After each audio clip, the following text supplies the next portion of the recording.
The Silence. What it is and how to use it. By David V. Bush. Approach to the silence. Wrong thinking produces inharmony in our body, which in turn produces sickness. Our bodies sometimes are instantly reharmonized while in the silence. In the silence our minds become passive, open, free, and loving, at which time the infinite master of harmony touches the mental chords of our being and we are well. Just as the piano can be tuned, so can the mind. Man's body is made up of 12 octaves, the same as in music.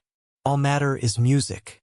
All matter is composed of 12 octaves. Wrong thinking brings inharmony in some of the octaves of our body. Right thinking tunes these organs, puts them back into their normal condition.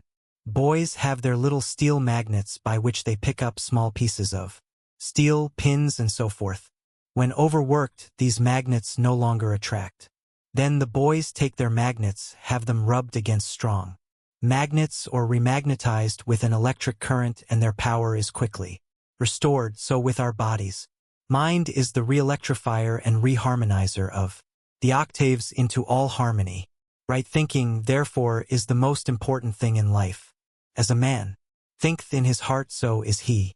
Just as a tuning fork near a piano will respond with a vibration when a key of the same pitch is struck on the piano nearby, so likewise do the bodies of men respond to proper stimulus and become in tune. By right thinking, man can reharmonize himself, can achieve health, success, and prosperity. To enter the silence, one must first establish perfect relaxation in mind and body. Then, as the consciousness is brought from one part of the body to another, the tuning takes place. If the leader in the silence should be intoning, there will be many in the audience who will feel tinkling sensations, vibrations, and often are instantly healed. They have been instantly reharmonized. Sometimes it may take several intonings in the silence for a complete healing. Should you have a violent vibration, feel no fear, but thank God for your healing, because the more violent the vibration, perhaps the worse has been your condition, and the more surely has the reharmony begun. Some people will feel this vibration for hours, even days, throughout which there is always healing. Others may not feel the vibration at all, yet if there has been any inharmony in the bodily organs, these organs are unconscious to the conscious intoning. Reharmonization. Many people who have been healed of divers and many malignant diseases were at no time conscious of any vibration. Never be discouraged if you feel no sensation. If you do feel a vibration, know that you are susceptible and on the high road to a healing demonstration. The one intoning may or may not be feeling vibrations. Religion is the life of God in the soul of man. The silence is the medium by which the life of God and the soul of man are brought into at-one-ment. The silence is a medium by which man comes in a closer touch with the infinite, a medium by which man becomes conscious of his nearness to the infinite. The silence is the meeting place where man's spirit links with God's spirit, where spirit meets spirit, and the marvel of his grace never ceases. The silence is another way of praying, which is another way of concentration. It is another way of visualization. As a man thinketh in his heart, so is he. In the silence a man can by his thoughts change his life, his conditions, his environment, his all. By right thinking, man becomes harmonious. A harmonious man in tune with the infinite is on the king's highway to health, success, abundance, prosperity, happiness, love, and peace. By means of wrong thinking, our minds are put out of harmony with the great infinite spirit of God. As a man thinketh in his heart, so is he. When wrong thinking becomes right thinking, then man's right relationship to God is restored. He becomes an open channel for the influx of the Spirit, so that whatever demonstration he may desire, he may have. In the silence a man may change his thinking as in no other way, therefore may change his heart, change his whole being, change his environment, change every condition to which he was subject. The human body may be likened to a harp. When man thinks rightly, his body is in tune, but wrong thinking creates inharmony in the body and produces sickness. Wrong thinking produces inharmony in the mind, which, of course, disconnects man from rightful association with the divine. A man must, therefore, think right. Yet, because of centuries of erroneous conception of God and of the world, man has been a negative instead of a positive being, and his unwisdom has reacted upon the present generation. We are mental sending and receiving stations. What we receive depends upon how we are thinking now. For success, health, and happiness we must, in the silent chambers of the soul, change our thinking if we are holding negative or inharmonious thoughts. In the silence there is presented to man his greatest opportunity to change his thinking. Wrong thinking produces inharmony of the body, which in turn produces sickness. If we change to right thinking, we have health, success, and happiness. Therefore the silence, when properly used, reharmonizes our bodies and minds through the simple agency of right thinking. There are steps of approach to the silence. Stillness is one thing and the silence is another. One may quiet himself physically and not be still, and he may be still without entering the silence. When one becomes physically and mentally at rest, he is apt to become receptive to psychic influences, and when these are not desired, it is advisable to protect oneself while mentally negative. One may affirm his oneness with God, his being surrounded and protected by the divine goodness, and may symbolize this by enveloping himself in thought with the white light of love or the mellowed tints of sunshine. With the senses calmed and unresponsive to the slower vibrations, but responsive to the quicker ones, a peace and calm pervade one's mind, and it becomes consciously receptive to higher vibrations of vital energy. Immune from the lesser harmonies, one opens himself to the greater ones, which are always seeking avenues of expression. With the greater influx of the one life, a sense of power steals over one, and he becomes conscious of increased vigor and vitality. In relinquishing specific thoughts, one opens inwardly rather than outwardly and becomes receptive to subconscious impressions that are directed by his conscious affirmation of fundamental truth. The subconscious responds by returning to the conscious the logical sequences of the truths that have been consciously impressed upon it. The subconscious follows the lead given to it by the conscious affirmations of truth, and it brings back the consciousness of those truths in their various ramifications. Health silence. Select one or more of the affirmations or formulas below to hold in thought. While in the silence, you may change or vary these as you choose. Soul is health, spirit is health, God is health, I am health. Since there is but one mind, there is but one mentality. This mind and mentality is God, God is health. I am health. I am whole, perfect, strong, powerful, loving, harmonious, and happy, and what I am myself I desire for everyone else. I am filled with the abundant, intelligent, ever-present life of spirit. It flows through me freely, cleansing, healing, purifying, and vitalizing every part. I am one with this life, and in it I am every whit whole. The all-powerful Christ mind in me dissolves and dissipates every adverse thought. My body is the pure and holy temple of the living God, and every organ and every function is now in divine order and harmony. All the organs of my body are functioning normally, and I am well, whole and complete. All is mind, all is God, all is universal energy. I am part of creative force, and I am health, abundance, joy, and peace. I am filled, I am thrilled with life eternal, and I radiate that life within to me and without to all. Every experience of my life has been for my good, and I am happy in living. God is spirit. I use your own name, am life. Life spirit is now flowing through me freely, and I am well, whole, and complete. Be still and know that I am God. Use the following as a basis for your meditation as you demonstrate health. Of course, you may use other thoughts, provided they are constructive health thoughts. You may practice the silence sitting, reclining, or in bed. There is no better way to learn how to relax than by going into the silence. Are you tense? Let go. Relax. Then direct the mind to go from one part of the body to another. Take a deep breath between each change of your consciousness. Be sure to use the diaphragmatic or abdominal breathing through the nostrils. Mouth closed until the muscles of the abdomen expand. The best time to hold the silence is as you retire at night and just as you awaken in the morning. 2. But you should hold your thought at least 3 times a day without stress or strain, without doubt or worry, passive in mind and body perfectly relaxed. Hold the silence or thought upon retiring at night, awakening in the morning, and at noonday. Of course, you may take any other time that is convenient.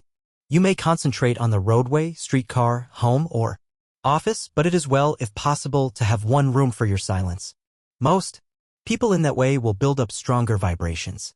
At noon now there are, all over the world, thousands of others holding silence, so that there is a great combined mental force working together at one time for success, health, prosperity, and happiness, and we therefore get the benefit of this great vibration. The more often you hold the silence without stress or strain, as a rule, the quicker may be the demonstration. The real part of me is spirit, not matter. I believe that this body of mine is a tabernacle for the spirit. The real I am within me is therefore spirit. The real me is spirit. This spirit is the God spirit. This is what Jesus meant when in the 14th chapter of John and again in the 17th chapter of the same gospel, speaking to his disciples, he referred to I in you, you in me, and we in God. My spirit is a part of the God spirit. God is health, God is perfection, God is abundance, God is harmonious. Therefore, the real I am is God, the real I am is health, perfection, abundance, and harmony. When I am sick, I know that it is the material of me that is sick, not the God spirit. It is my physical being which is out of harmony. It is this tabernacle of which Paul speaks, housing my spirit, which gives me pain and suffering. The real me is not sick, it is my body. For centuries we have held to a wrong idea of life. We have thought that life is material, but life is spiritual. It is the invisible within me which is eternal, which is God. Many still believe that life is material and matter instead of mind and spirit. I no longer hold that conception. I believe that all is mind and spirit. Just here is where the healing methods of drugs and the scientists' explanation of life is so limited. Not until we recognize that life is really a thing of spirit, not matter but mind, not material but spiritual, do we come into an understanding of truth. Jesus said, God is spirit, and on different occasions told his disciples that the spirit was within them as well as within himself. Therefore, this same spirit is within me, and this same spirit is the God spirit of health, abundance, happiness, harmony, and perfection. God is all health, all abundance, all harmony, peace, and perfection. Therefore, the God spirit within me is the same. I am sick in body, not in mind, not in spirit. Inasmuch as I cannot conceive of God being sick, neither can I conceive of my spirit being sick. My spirit is health, perfection, and harmony. My body may not be well, but since mind is all, since this material is subject to the spiritual, since matter is subject to mind, I believe and affirm that my health does not depend upon matter but upon the God spirit within me. It depends not upon the material but the spiritual, upon the God mind within. Just as wood when made into a violin and properly tuned will give forth harmony, so my body, though made in the material, when properly tuned by mind, will give forth harmonious living, perfect health. As the tree standing in the forest may be made into the violin music box of harmony, so my body, the material in the forest of matter, may be put in tune, become harmonious, and be raised to perfection by the master musician. God has mind within me. God is all health. No one could conceive of God as being sick. I can visualize only the eternal spirit of the infinite Father, perfection existing in everything. And I, being a child in spirit, am well, whole, and complete in spirit. My real I am is well. Science now asserts that matter is composed of 12 octaves, just as in music. My body is the composite of these 12 octaves. Science also says that every cell, atom, every electron in my body is intelligent. The spirit of mine is housed in the tabernacle of the body, which is composed of millions and millions of cells, all of which, having intelligence, respond in my body according to the way I think. Every word I entertain, every thought I hold, influences every one of the millions of cells making up this tabernacle. My body is made whole and complete physically. That is, all the cells of my body are made over new every 11 months. The body I have today is not the body I had 11 months ago. I get a new body every 11 months. And my body is today what my thinking was yesterday, the day before that, and the months before that. My body in the future depends upon my thinking in the future. I am what I think I am. When I affirm that I am well, whole, and complete, that I am perfect, harmonious, and strong, I am suggesting to every atom in my body perfection, and every atom in turn begins to make my body over new in health and in imperfection. I may or I may not have to wait for the element of time to make over every cell. That may be done spontaneously and instantly. There is no limitation to the power of God, so I shall not set a time limit for my healing, knowing that all things are possible with the Father. I affirm that now I have that which I desire. I know that now the spirit of divine health is surging through me. touching and reaching every atom of my body, and that now the God Spirit within me is perfect, and that Spirit makes my body perfect. Man is a spiritual being. Man expresses himself mentally and manifests himself physically. The one life animates all that exists.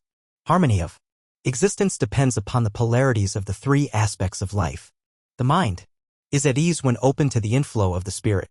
It is discordant when it follows sensory impressions.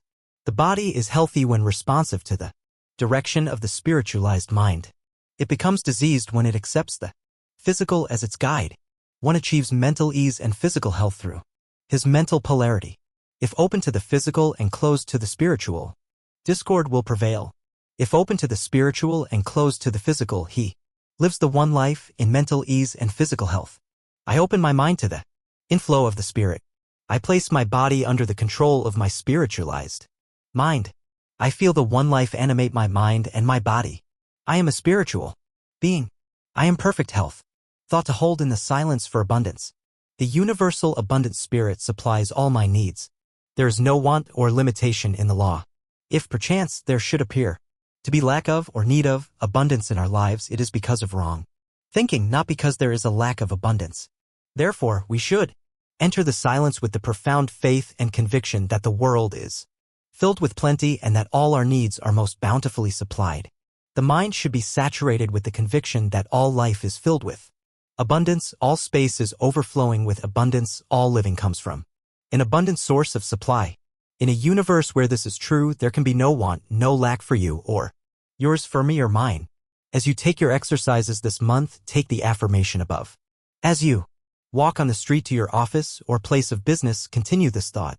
As you go about your daily duties in the home or workshop, let the mind be saturated with a spirit, a feeling and thinking of abundance. The opulence of the universal source of supply now meets all my needs. The abundant, life-giving spirit of prosperity now leads and guides me into the paths of plenty, peace and power. My mind is filled with prosperous thoughts. My being is pulsating in abundant rhythm. My soul is uplifted and sustained by 1,000 thoughts of ever-present abundance, prosperity and opulence. As these thoughts are maintained and repeated again and again, absorbed and sunk deep into the subconscious mind, know that all of your needs are this minute supplied. Know that you could not ask for anything from the universal spirit, Father, God, without that spirit being most willing to supply instantly all your needs. The spirit and body are well, but the flesh is weak. Allow your flesh to be stimulated and your body to respond by thoughts of abundance, prosperity and opulence. I am now rich in thought, rich in body and rich in spirit.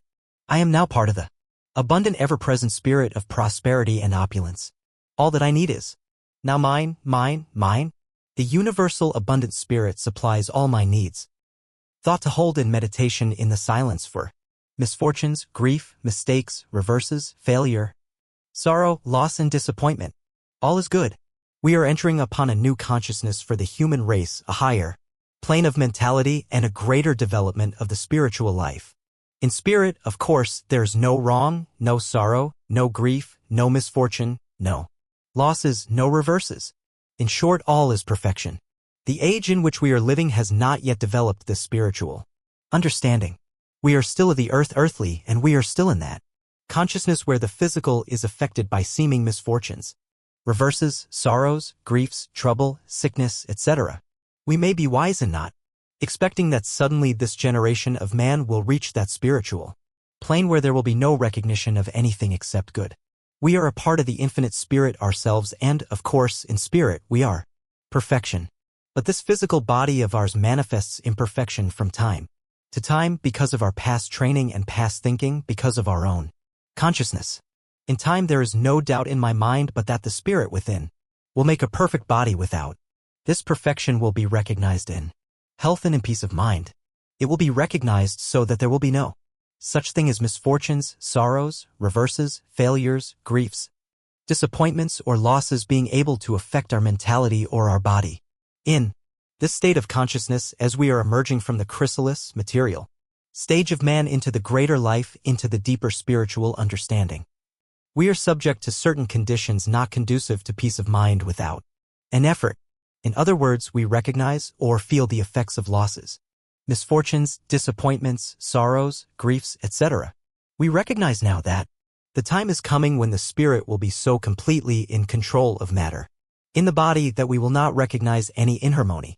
To reach that great spirit is one of the big forward steps in this generation.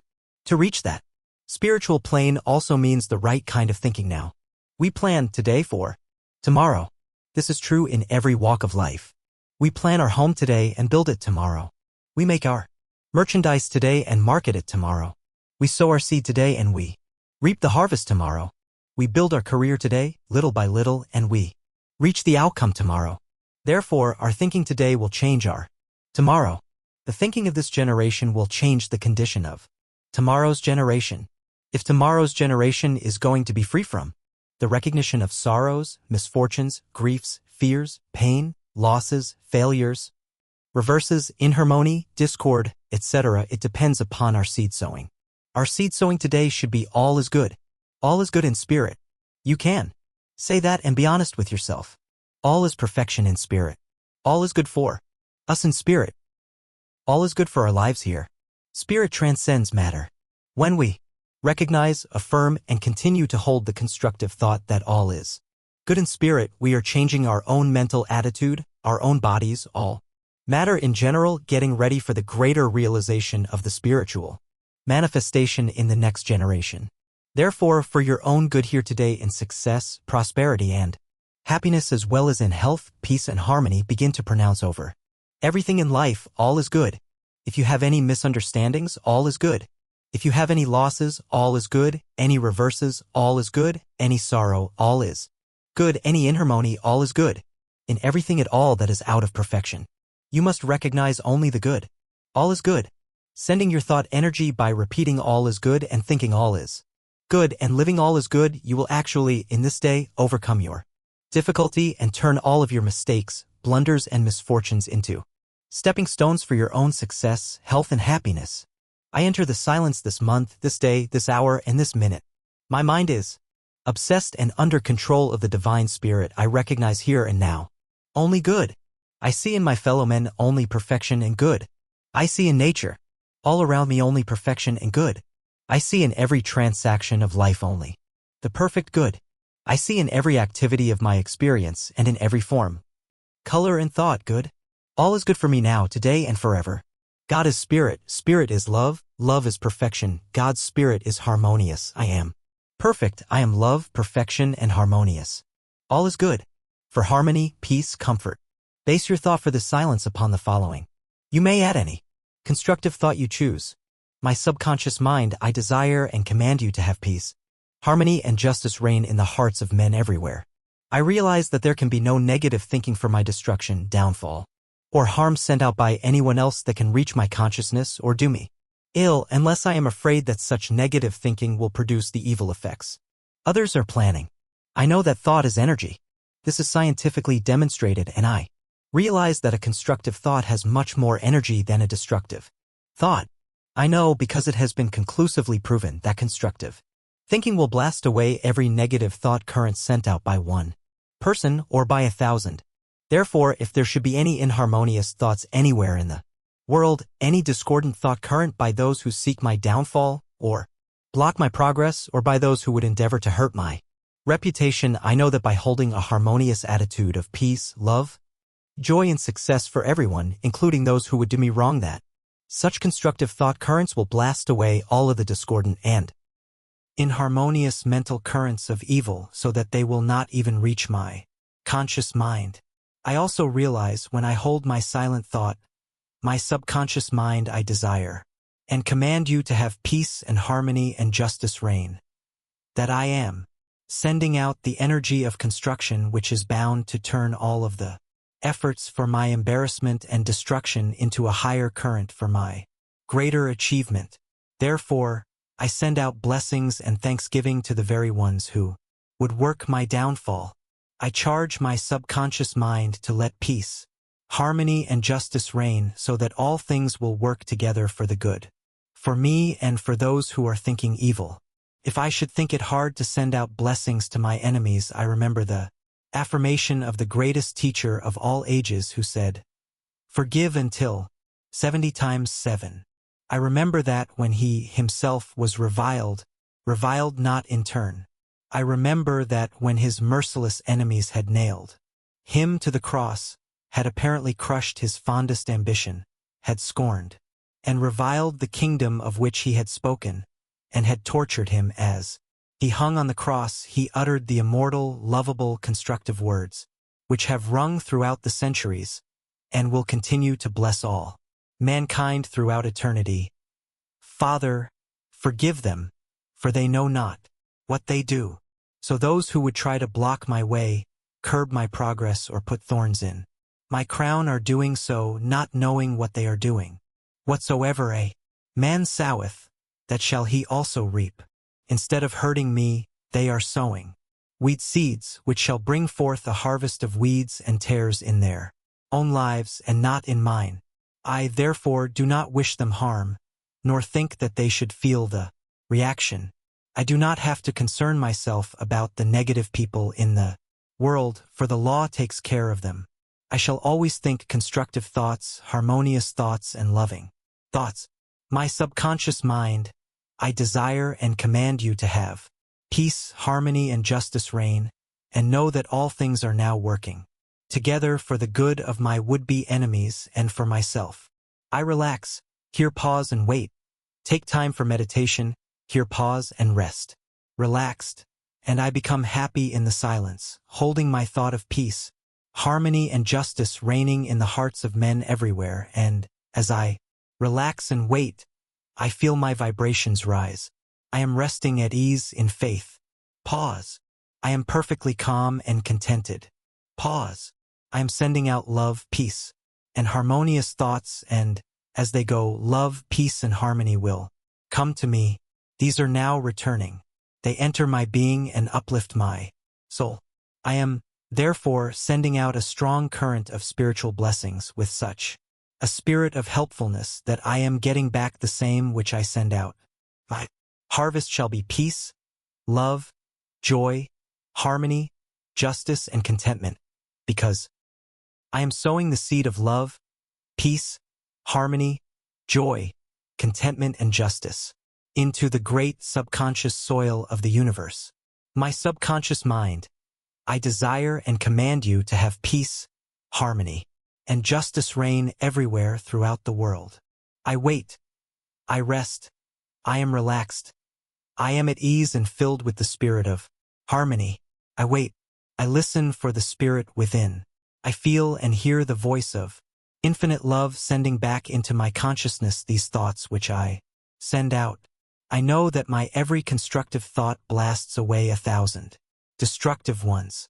Therefore, I think peace, joy, love, harmony, and justice, and, as I utter these words slowly and prayerfully, I feel my vibration rising. I experience ease of mind and peace of soul. Harmony is now within and without. I realize that I cannot send out my affirmation of peace, love, joy, and harmony without peace, love, joy, and harmony coming back to me. Therefore, send out my affirmation. My subconscious mind, I desire and command you to have peace, harmony, and justice reign in the hearts of men, wherever they may be. I wait and listen, perfectly relaxed and at ease, and I feel the vibrations which I sent out coming back to me. I, therefore, know that no harm can befall my dwelling place. I know that whatever evil thoughts have been sent out for my destruction have been counterblasted, and that now everything is working for my good.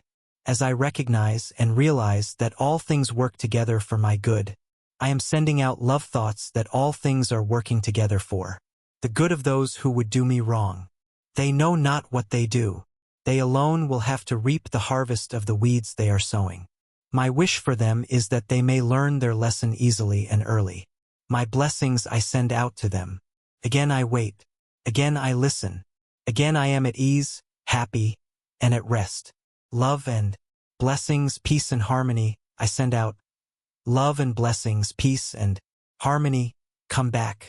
My subconscious mind, I desire and command you to have peace, harmony, and justice reign. My blessings upon all mankind. My love to everyone. Thought to hold as a basis for this silence for success.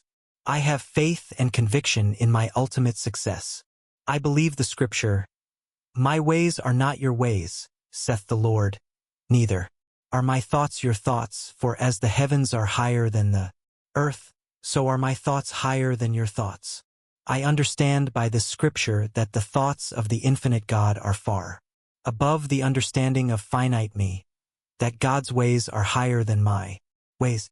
God moves in a mysterious way his wonders to perform. I also have faith and conviction in my ultimate success because I am a part of the infinite spirit, and in the infinite spirit, there can be no failure. I am harmonious, complete, and successful in spirit, in God.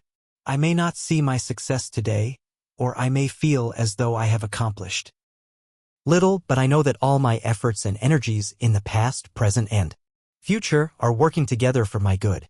Therefore, I shall hold the thought that my success has already been achieved. I am success, I have success now and forever. Therefore, I think only success, I talk only success, I believe only in success, I am demonstrating success, and I know that success is mine. The needed lessons I am having now, have had in the past, and may require in the future are but necessary stepping stones to my greater success. The apparent delay of my greater success means that I am now demonstrating more success than I could otherwise have. Dreams that I have dreamed, visions that I have visualized, and the goal that I have mapped out are all a part of my ultimate greater success. I have that now. I am successful now. As Moses went into the land of Midian and spent 40 years of his life as a shepherd in the wilderness, apparently with no future before him, which, however, was the great schooling necessary for his greater triumphant success in the future. So I may be in my land of Midian, apparently only a sheepherder, but in reality getting the necessary training for my greater and ultimate success. Therefore, I now rejoice in every experience I have, giving thanks for every apparent setback and for every seeming blocking of my purposes and aspirations. I believe that my past experiences as well as present happenings are for my benefit, and that I could not have been the great success I am and shall be had not the discouragements of yesterday, the perplexities of today, and the drawbacks of tomorrow come into my life. I realize that I need to go into the land of Midian, that it is as necessary for me as it was for Moses to spend a few years in the wilderness of life's experience. I am happy to know that I am in such company as that of the great leader of his people, and rejoice in the thought that the Lord has called me to spend my time in the land of Midian, getting the necessary training for the greater things the Lord has in store for me. There is no place in the world where clouds do not gather and storms do not rage, but when the storms abate and the skies clear, then do we appreciate more fully the glories and beauties of God, the universe and its natural laws and infinite love. However, I know by experience in the land of Midian, where clouds hover low and where storms try the soul and body, that the dawn of a new day shall make life all the sweeter for me and mine. Moses could not have enjoyed leading his people into the promised land had he not been in the land of Midian. If he had stayed forever in the court of Pharaoh with its attendant luxuries, life would have taken on a dull, monotonous hue, and his experience would have seemed drab, wearisome, and pale. I am glad for the privilege accorded me to be in the land of Midian for a short time. I know that, as did Moses, I shall enjoy my promised land all the more when my greater success shall have been well worked out by the hand of divinity. Faith and conviction in my ultimate greater success is stronger today than ever.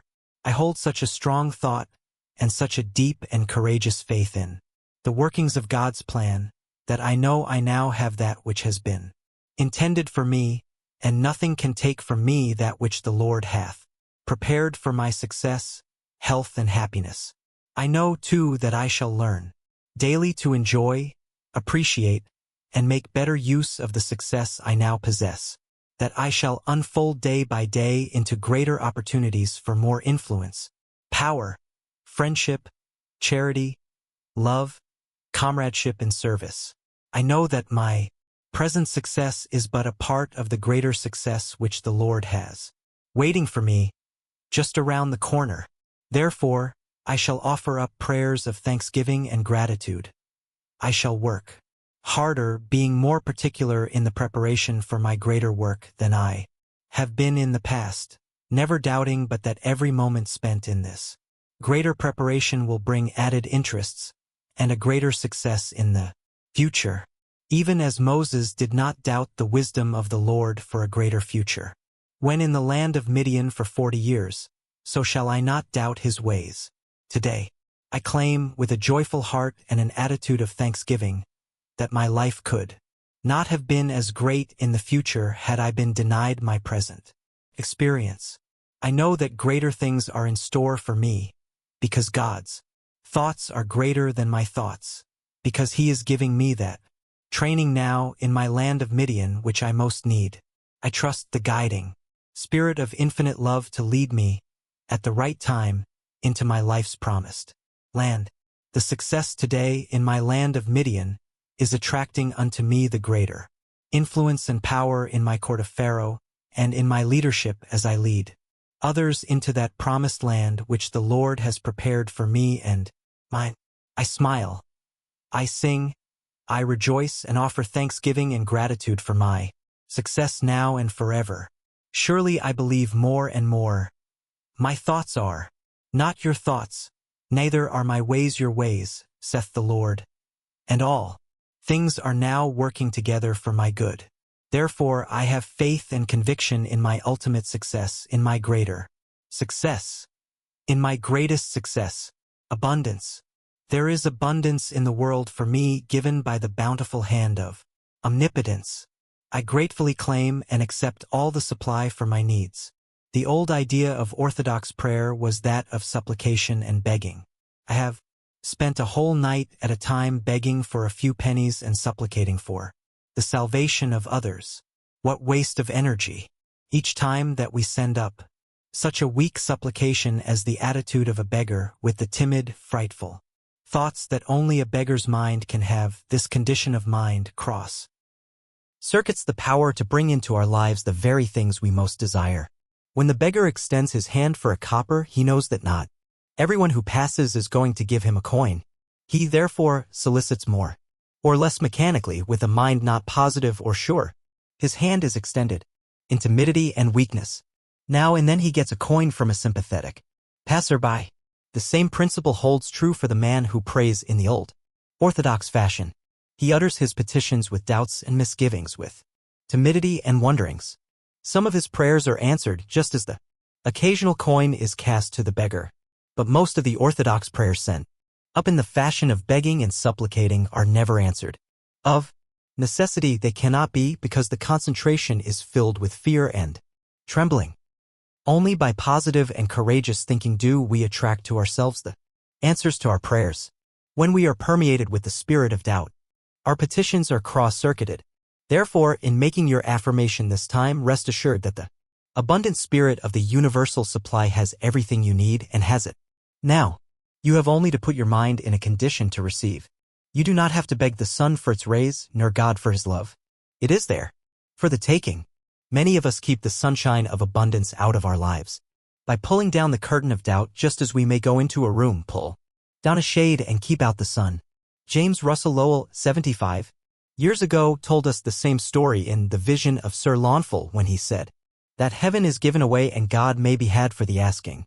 By gratefully accepting all of the supply for your needs, you are running up the shade of positive faith and letting the sunlight of abundance in. Send out the desire for your supply to the universal mind and then rest a feeling that it has been acquired. Of course, the stronger you concentrate, without stress and strain, as outlined in Practical Psychology and Sex Life by the author under the chapter How to Get What You Want and chapters on concentration, and the more positive and courageous your concentration, the stronger will be your mental thought currents and, consequently, the quicker your demonstration. Omnipotence has provided for me and mine. I raise the shade of my faith and let in the sunlight of abundance. I know I do not have to beg for this, for it is mine now. When first I saw the light of day, the bountiful Spirit of the Father made all preparations for my life's necessities and pleasures. They have been in the world since I was born. I now claim and accept my supply.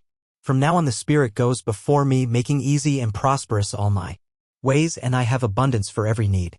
From the bountiful hand of omnipotence I have abundant health, I have abundant love, I have abundant prosperity, I have abundant peace. My Father careth for the grass of the field and the birds of the air, and he careth for me. I realize it, think it, and live it now. Abundance for all my needs is mine, now and forever. Health, success, prosperity, universal peace, and brotherhood. God made from one blood all the nations of the world. As I enter the silence this time expecting to get health, success, prosperity, and happiness, I am going to have my mind filled with the spirit of divine unity. Unity among the nations of the world, unity in abundance, unity in love, unity in prosperity, unity in health, and unity in spirit. There can be no separation in spirit. All is mind, all is God, all is universal energy. I am part of the creative force. I am a part and parcel of the unity of love, nature, and God.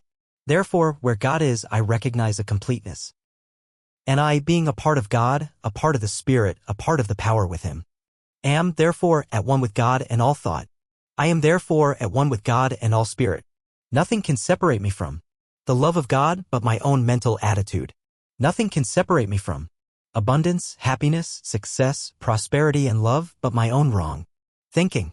Love is dealt in the world in the Spirit of God, and, therefore, recognizing this unity of love, I am a part of it and have perfect love. Success, prosperity, abundance, and health. The ocean is composed of water. If I take a bucket of water from the ocean, it still is the water of the ocean. I may take this water to an island in the sea. Though I have separated this water from the main body of the ocean, it still is the water from the sea. But as the water is separated from the main body of the ocean, it loses its power, its strength, and many of its cardinal properties. I am the same as the sea water when I, by wrong thinking, whether it be jealousy, envy, hatred, misunderstanding, worry, or fear, separate myself from the Spirit of God. I am as one going upon an island of humanity. I am still of that same spirit, but it has been separated, so that within me it has lost many of its cardinal virtues. These virtues are there, but I do not recognize them. Separation has lessened my strength, my vitality, my power, my health, my happiness, my prosperity, and my joy. Just as it is necessary for the bucket of water to remain in the ocean in order to contain all of its original power and to retain all of its original strength to be intact, so is it necessary for man to keep in the spirit of at one meant with the Father, that we may manifest daily God's principle of unity with God, man, and nature. When we have maintained that attitude of oneness with the Father in all respects, we are then recognizing and expecting in this act the fullness of our spirit. This fullness of our spirit will, therefore, give us health, prosperity, and happiness. When I have a mind that is filled with negative, discordant, or inharmonious thoughts, I am separating myself from the full expression of the divine within me. I am the bucket of water going stale on a human island, but when I make my spirit at one with the Father by harmonious thinking, by love, kindness, goodwill, fellowship, and cooperation, I am not only maintaining all of my original properties, but I am in correspondence with the infinite Spirit, so that I can manifest and express His original spirit in every particular. Where there is a unity of spirit, there is unity of all the good things of life. Perhaps I am not drawing from the bank of life's experience everything that I ought to have, because I have separated myself from the spiritual board of directors in this bank of life and am not getting my dividends on time. My mental attitude is the cause. Therefore, as I enter the silence this time, I am going to maintain the faith and the love spirit of my unity with all things. Maintain, therefore, my at one-ment with God, with man and nature. Maintain that all of the original strength of spirit is mine. I hold that the manifestations of this original spirit will produce everything in my life for my ultimate good, because I am at one with the Father. All things are mine. The silence, this day, finds me at one with all. The silence, this day, finds me at peace with God, man, and nature. The silence, this day, finds me in at one, meant with God and all, in unity with every conceivable thing in the universe. Therefore, my unity, my at one meant with the Father, my wholeness of spirit, with God brings into my life everything for my good. All things work together for my good in my at one meant with man, God, and nature, in my unity with all. How to have more? I am unselfish in action, being, and motive. The science of psychology as applied to everyday life is, strictly speaking, a new science. It is a matter of thousands of people in the world all of a sudden coming in contact with certain laws which make them successful, healthy and prosperous. It is quite natural, because man is interested more in himself than in anyone else, that when he finds these laws may be applied to give him more abundance, the tendency may be to use these laws for selfish purposes. Nothing could be more unpsychological. The laws should be used for the individual but should not stop there. Each individual who is profiting by the operation of the laws or understanding of psychology ought not only to get everything himself that psychology can give him, but he should pass these on to others. He should tell others about it. He should cry it from the housetops and megaphone it from the street corners.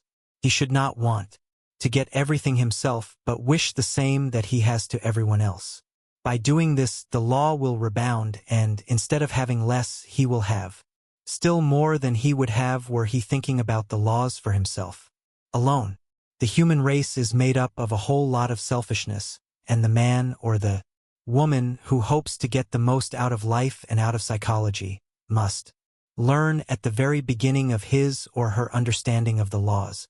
Then only will the best come to those who are absolutely unselfish. If there is any selfish motive or selfish desire in your heart, you may operate the law and get a certain amount of benefit, nay, you may even become rich by it and have great power, but it should not end there.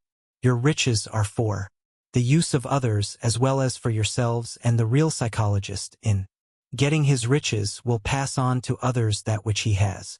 The real psychologist, in getting more power, will share it with others and will use it for the good of others, as well as for his own personal aggrandizement. Therefore hold the thought, I am unselfish in action, being, and motive.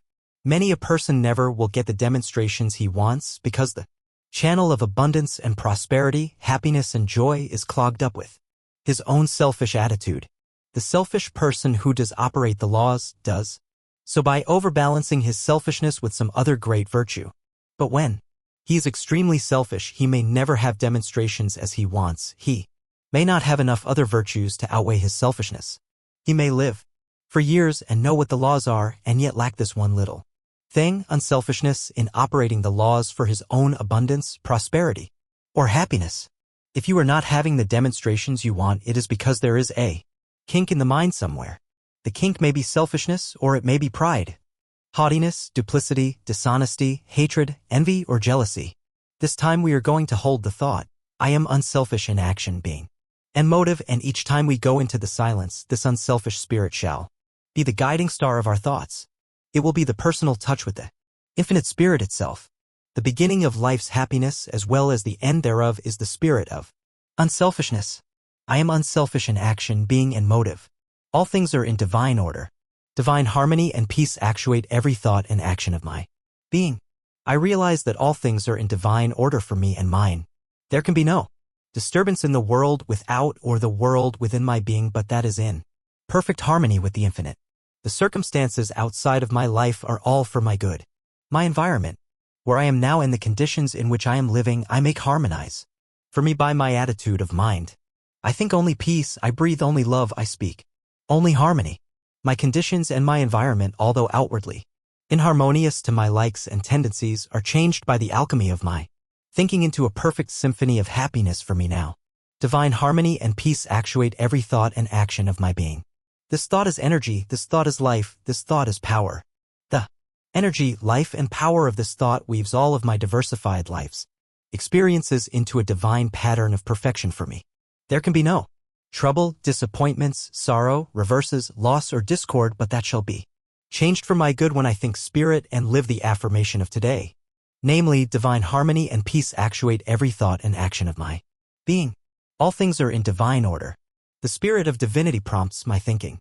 The divine within me actuates my actions. The God powers within this minute are working all things together for my good.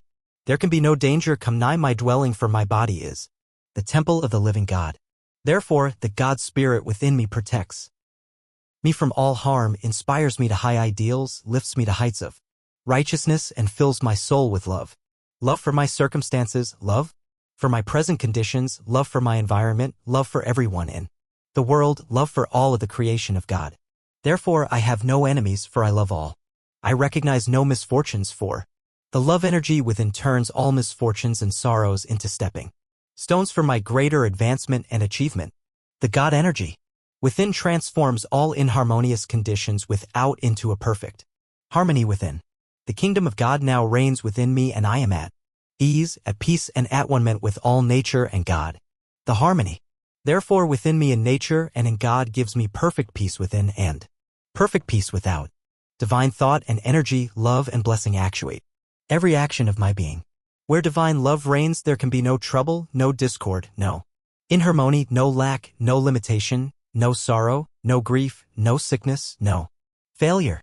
The energy of divine love transforms all things into my good. The love and peace of the Father abideth within me and is manifested without, so that my life is one harmonious whole, touching the lives of all others who come in contact with me, so that they too feel my vibrations of at-one-ment with the Father, and they in turn become harmonious and complete in spirit with man and God. Divine harmony and peace actuate every thought and action of my being. All things are in divine order, thought to hold in silence and to meditate upon during the day for justice. There's a spirit of justice that secures me and which is my own. If we reach a consciousness of justice, we need have no doubts as to our care in every particular while journeying between the two peaks of eternity from birth to the great divide. There is nothing that can defeat justice, and the person who has a consciousness of justice will attract to himself every conceivable thing needed for this life, because it will be the logical objective of justice to supply to each individual that justice for which he thinks. That is the reason why this affirmation is so complete in itself, namely, there is a spirit of justice that secures me and which is my own, and this security is provided already for us by the spirit of justice. It would be a psychological paradox to think that justice could be defeated. That could not be.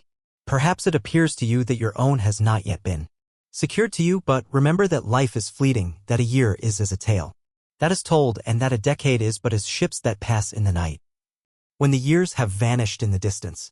If you have lived a life of justice, and it appears now that your own is not coming to you, that someone else is having more of the good things of life than you, and that someone seems to have used the art of the man of injustice, be not deceived, God is not mocked, for whatsoever a man soweth that shall he also reap.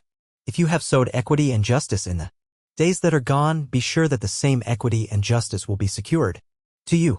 The scriptures tell us not to think too much of the man who is nourishing like a green bay tree, for his efforts are soon cut off and he vanisheth away. One who is astride the scales of justice and who thinks that he can hold the balance is gravely mistaken. He may have occupied his present position for many years, first putting his weight on one side and then on the other in an effort to keep his equilibrium. Perhaps today it appears that the scales of justice are being well manipulated by his insincerity, duplicity, or trickery. But it is like the green bay tree. It will soon pass away. Justice is as eternal as God himself, and there is no more possibility of defeating it in the individual's life, in your own life, in the life of a nation, or in the history of mankind than there is likelihood that the sun can get away from its own rays. The justice of God is eternal, or, in other words, God always is justice personified. Where God rules and where his laws and mandates have been given by his own fiat, man, neither flesh nor the devil, can defeat the ultimate outcome of justice. Your own is secured to you. Man himself is fashioned by the finger of divinity. The crown of justice is placed upon his brow, and no ruthless hand of greed, duplicity, or evil dexterity can ever tear it away. It is there to stay, and the man who has been thus crowned because he has lived in this consciousness of justice, in the consciousness of God himself, is bound to have come back to him that which he has thought, that which he has sowed, justice. You are secured by the spirit of justice. Perhaps already your life has had the law of compensation bring to you more than to others of whom you may think, and who, because of their bank account, get more out of life than you. A man may have $1 million and yet not be as happy as the laborer living in a thatched cottage. Perhaps justice has tipped the scales in your favor already, and you have failed to recognize it. Perhaps you have children, loved ones, family, and fireside which bring more comfort to you than the landowner gets who lives in his palace on the hill. Half of life, or the joys of life, depend upon our ability to recognize and appreciate the blessings we already have. Therefore, in counting your blessings or discounting your blessings, be sure that you use a moral standard instead of a material standard in gauging whether justice has been meted out to you or not. The justice of the eternal secures me, the spirit of justice secures me in, which is mine own. Believe it, think it, live it, claim it, and justice shall be yours. Question: in practicing the silence, the mind seems to flutter all about and there is great nervous tension. What is wrong? Answer: a lack of concentration. This person ought to follow some simple exercise of concentration such as given below until the mind has control over the body.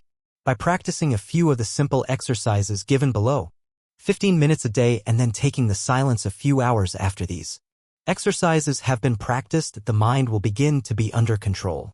The nervous tension is caused because of this lack of control, and in the effort to bring the scattering mind into one focus, the reaction comes upon the nervous system, which in turn reacts upon the body.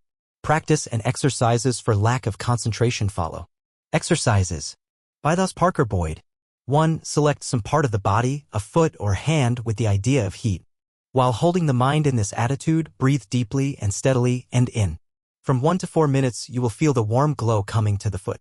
In this way, you can soon master the entire body. Begin with the sense of feeling. If there is an itching of the body, make it stop by the force of your will. In from 3 days to 3 weeks, you can stop the itching sensation at will. Then try the habit of sneezing. Stubbornly resist the inclination to sneeze, and you will soon have the mastery.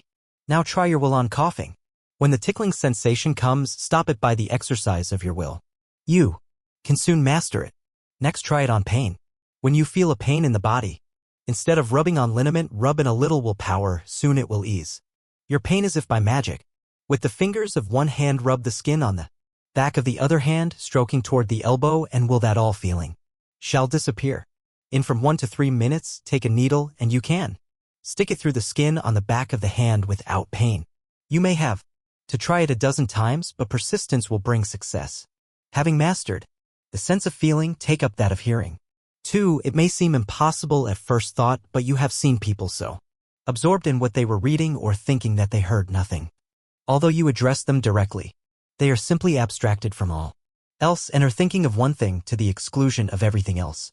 They entered this state of abstractedness unconsciously. To do so intentionally, you go by the law of indirectness. For instance, take sight. Concentrate your vision and your whole attention upon some object, real or imaginary, until soon the sense of hearing becomes dormant. A little practice will enable you to study, think, or sleep regardless of noise. 3. Having mastered hearing, begin on sight. You have known people who walked on the street, looked at you, and passed by without recognition, although they knew you well. A person deeply thinking on some subject neither sees nor hears, but uses the mental sense entirely. The method is to let the eyes be open, but concentrate the thoughts on hearing or feeling. 4. After getting control of your sight, take up the taste. Take some tasteless thing on the tongue, abstract the mind to something else until the taste becomes dormant. Then take something with more taste to it, abstracting the taste until by this gradual process you can make the sourest pickle sweet. 5. Finally, take some light odor and hold it before the nostrils, abstracting the attention from the sense of smell by hearing or seeing, etc., until by practice you can pass through the foulest odor without inconvenience or notice. Sit or stand absolutely motionless except your breathing for 1 to 5 minutes at a time. Do this often. Practice closing each finger in rotation, then when all are closed, open one at a time very slowly, keeping the attention fixed on what you are doing. Keep all the other fingers still, save the one you are exercising with. Inhale gradually for 10 seconds, then exhale in the same way and time. Look steadily at some point or object for a minute without winking the eye, keeping your attention fixed on the object. Look at a picture critically, then close your eyes and mentally reconstruct it. Close your eyes and construct the face of a friend, feature by feature. Fix your attention on a hand or foot, hold on at the idea of heat, and continue until the hand or foot feels warm. Then try cold, then try pain. Will that the person in front of you shall turn around or put his hand on his head or neck. Hold your hand on someone in pain and say, I will the pain to depart. Repeat till the pain goes. Silent treatment. Those at a distance or those who cannot attend my classes may have silent treatments. Distance is no barrier, a race, or creed no bar to those who earnestly want to benefit from the silent treatment. Many marvelous cures have been reported through silent treatment. Business has been increased, positions secured, bad habits broken. Prosperity demonstrated, peace and harmony restored in home and business. This is one of the strongest of Dr. Bush's study features. Use blank on opposite page for yourself, your friends, or those whom you desire to help. You may begin it at any time. You will get the vibration of the campaign and the power of thousands of minds working for you and with you for your health and happiness. These silent treatments will help the sick rise above disease, overcome despair, and bring to themselves the positive healing vibration of Dr. Bush and his class. The end.